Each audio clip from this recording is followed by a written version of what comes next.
Hey folks, hope all of you had a great Easter weekend and got to spend some time with friends and family like we did.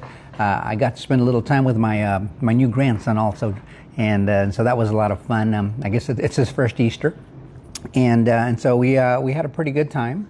And so I'm sitting out here right now, just having to myself a little Chicka Cherry Cola, and some of these, I don't know if it's like lemon yogurt or lemon chocolate, I don't know what it is, but it's this like limoncello tasting thing with almonds in it. And I'll pop one in my mouth later because it'll make a lot of noise right now. But in any case, I wanted to share with you a video of Raoul Pal here. He's being interviewed, and he's explaining what's coming.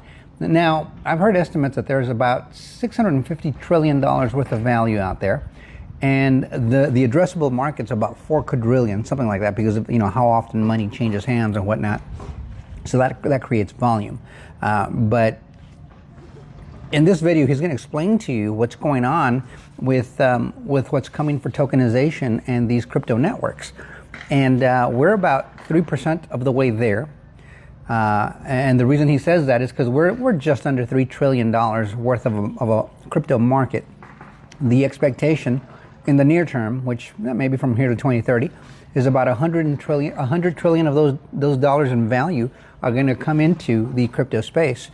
So being only 3% of the way there, knowing now that we have I think it's 16 declared commodities in crypto networks. Of those, you're going to start to find the ones that have utility, the ones that can actually do something. They're going to gain most of the new value. Bitcoin, for the most part, has had this phony, false, fake, regulatory clearance or clarity, because they just made the assumption it was a commodity from the beginning, and they were the only ones they were willing to make a comment on. So everybody else was left out there floating in the wilderness. And so now we know that there's 16 of them so far, and of those, like I said earlier, the ones that have actual utility are going to be the ones that are going to draw in the most money. Because really, Bitcoin has no utility. You can't do anything with it. You can't really use it for payments because it's so slow and expensive and insecure. You can't tokenize anything on it. You can't use it for DeFi protocols. You don't have smart contracts on it, and the list goes on. But a lot of those functionalities do happen with the XRP ledger. They do happen on other networks.